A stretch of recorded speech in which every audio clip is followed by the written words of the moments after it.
In this video, I'm going to take you through some of the financial impacts of having children and show you how to quantify those impacts so you can get a better idea of what you're signing up for if you decide to take the plunge.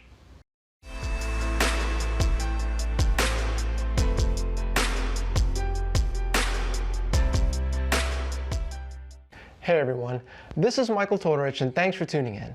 Just a quick note on the video before we get started. These videos are designed to complement my book, Running the Numbers, a step-by-step guide to life's major financial decisions. Each video corresponds to a chapter or section in the book, and the idea is to review the chapters and use these videos as a platform to add some additional color around the examples where it just wouldn't have been practical to do in the book. So to check out the book or additional videos, please visit my website at michaeltortorichfinance.com, and there's also a link to the website and the book in the description below. So first, let me say that I have two beautiful children and I wouldn't trade my family for anything. However, raising kids is really hard, and having kids not only adds a ton of everyday stress, but also adds a ton of financial stress as well. And please don't take this the wrong way, because I'm in no way advocating not having children, but what I am saying is that you need to make sure that you are prepared financially for kids so that you can focus on giving them the attention they need and deserve instead of stressing out about your finances. And so what I want to do in this video is walk you through the two main financial impacts that come with kids, which are career opportunity costs and additional financial obligations. And then I'm going to show you how to run the numbers so that you can quantify both of them. So let me start by explaining career opportunity costs. So this represents loss of family earnings potential. And this usually manifests itself in a few ways. The first is job advancement. Once kids come into the picture, a lot of people just aren't willing to work the long hours to move up the career ladder. And if you want to make it to upper management or to executive in any company, you're going to have to spend a lot of long days and nights in the office, and this comes at the price of sacrificing time with your family. And the reality is, a lot of people just aren't willing to make that trade-off once kids come into the picture. Another thing to think about is mobility. Parents are more reluctant to move for better job opportunities because they don't want to uproot their kids. And then the last thing to consider from a family earnings perspective is the loss of spousal income. For a lot of families, one of the parents will choose either to stay at home or to reduce their work hours and spend more time with the kids. And this has an explicit cost as you miss out on the future earnings you otherwise would have made. The second major financial impact that you want to consider is the additional costs. Now, each family is going to be different as far as how much they're willing to spend and what they're willing to spend on. So the exact amount is going to be different for everyone, but I think we can all agree that you'll incur some degree of additional expenses for food, housing, clothes, etc. once the kids come into the picture. So now that we've talked about the two main financial impacts, let's take a look at how to quantify them. And we'll start with the career opportunity cost. And in this example, we're actually going to continue with the plumber example from Chapter 5. And if you need a refresh on that, please see the link above to the Chapter 5 Part 2 video where I show you in depth how to calculate the present value of lifetime earnings. So let's start with the following situation. You and your spouse are both plumbers, you're 28 years old, and are getting ready to have your first child. You're both currently working full-time, or 40 hours per week, and to spend more time with the child, your spouse has decided to work half-time, or 20 hours per week, once the baby's born, and then is going to continue to work half-time until retirement. And we're also going to assume that you're only going to have one child. And so now we're going to need to make some assumptions. And to continue with this example, let's actually jump to Excel and take a look at those assumptions. And this spreadsheet can be found on my website, michaeltortorichfinance.com. And here you can see we're on the Opportunity Cost of Kids tab. And starting in the top left of the tab, you can see the assumptions. And you'll notice that there are yellow highlighted cells, and these denote input cells. On every tab, there's an assumptions section, and by changing any of the values in the yellow highlighted input cells, these calculations will update and flow through to the rest of the formulas. So now let's review the assumptions we're going to use to figure out the career opportunity cost. And the assumptions are as follows. We assume your spouse is going to work an additional 30 years, inflation is going to be 3%, wage inflation is going to be 2%, your spouse's current salary is $54,221, and they're in a 15% tax bracket. Now, to determine the career opportunity cost, we first need to use these assumptions and calculate the after-tax present value, in other words, the value of future earnings in today's dollars, of the estimated earnings for the next 30 years if your spouse works full-time. So let's take a look at these calculations in years 1 and 2. So in year 1, the spouse is 28 years old. The current earnings are $54,221. There are taxes of $8,133, and this is just the $54,221 times the tax rate of 15%. And this gives you a net earnings of $46,088 for year 1. Next, we have to discount those earnings back to the beginning of the year, so we divide the net earnings by the discount rate, which is 1 plus inflation to the power of the number of periods. And you can see that formula here in row 9. And because we're in year 1, the discount rate is 1.03, which you can see here in row 10, and that gives you a present value of year 1 earnings of $44,745.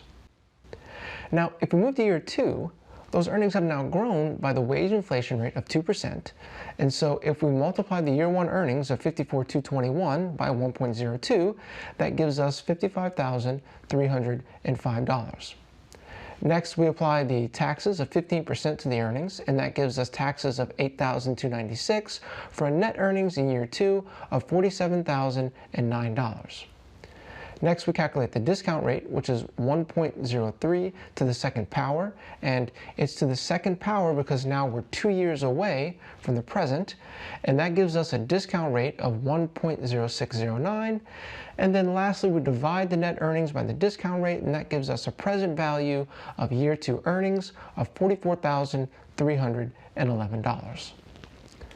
So you do this calculation 28 more times, and then if we sum up all those calculations, we get a present value of after-tax lifetime earnings of $1,169,444.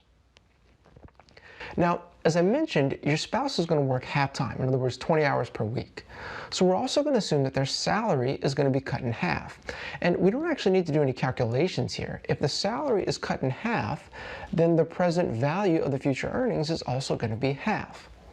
And so that's going to give you a present value of lifetime earnings if your spouse works half-time of $584,722. Now, just to double check, here down below, I actually reran all the calculations using a lower salary of $27,110 per year, which is exactly half the full-time salary. And as you can see, we get $584,722 as the new present value of lifetime earnings for the spouse. So because the present value of lifetime earnings is cut in half, that means the opportunity cost of working half-time, and in other words, the opportunity cost of having the child, is $584,722. So next, let's calculate the present value of the additional financial obligations. And as I mentioned earlier, there's no right answer here. I'm going to make some assumptions that I personally deem reasonable and realistic, but if you have other assumptions that you feel are more appropriate to use, that's totally fine. The important thing to take away from this exercise is the framework that I'm about to apply to calculate the additional cost. So let's actually jump back to Excel, and we're going to review the assumptions there. And here you can see we're on the Kids Financial Obligation tab, and starting in the top left of the tab, you can see the assumptions. And just to note, before we go through all these assumptions, they're all stated on an annual basis. So first, we'll assume there are 22 years until the child will be financially independent. In other words, you have to support them for 22 years. Additional cost for food is $6,000 per year, clothes $500, extracurricular activities is $6,000, college savings of $6,000, health insurance of $1,200, and then there's also going to be miscellaneous costs of another $1,200. And this totals to an additional cost for the child of $20,900 per year. Next, we're going to assume that cost inflation is 4%. In other words, these costs are going to increase at 4% per year. And then lastly, general inflation, in other words, the rate that we're going to discount the cost by, is 3% per year. And the reason that we assume cost inflation is slightly higher than general inflation is because college costs, as well as healthcare costs, which represent about 35% of the total estimated yearly expense, have historically increased at a much higher rate as compared to general inflation. So it's going to bring the overall cost inflation slightly higher. So now let's take a look at the calculations in year 1 and 2. So the age at the beginning of the year represents the age of the spouse, and in year 1, the spouse is 28 years old. Next is the total additional obligation, and as we just reviewed in the assumptions, for year 1, it's $20,900. Next, we calculate the discount rate, which is 1 plus inflation to the power of the number of periods, so 1.03 to the first power. And then lastly, we're going to divide the total additional yearly obligation by the discount rate of 1.03 for a present value of costs in year 1 of $20,291. Now, if we move to year 2, the additional obligation has grown to $21,736, and we get that number by increasing the previous year's costs of $20,900 by the cost inflation rate of 4%. And then next, we're going to calculate the discount rate, which is 1.03 to the second power, and it's to the second power because we're now 2 years away from the present, which gives us a discount rate of 1.0609. And then lastly, we're going to divide the total additional yearly obligation by the discount factor of 1.0609 for a present value of the cost in year 2 of $20,488. Now, you repeat this calculation every year for the next 20 years, and if you sum that up, you get a present value for future costs of $495,002.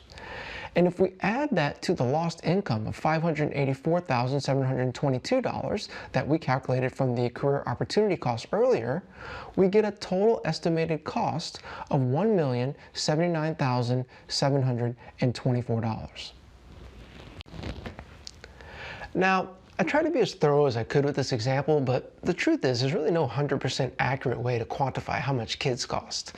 The actual costs are going to be different for everyone, but I'm sure if you ask any parent, he or she will agree that kids are darn expensive. And so the key takeaway here is really the framework and then how to use that framework for your own specific circumstances to get an idea of the financial obligation you're going to take on and then make sure that you're prepared for it. And so I want to wrap up this video by reiterating that I'm in no way advocating for people not to have kids.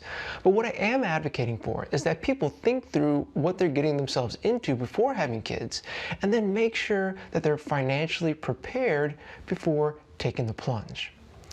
And so this takes us to the end of the Chapter 9 video. And if you liked the video, please don't forget to subscribe and hit the like button.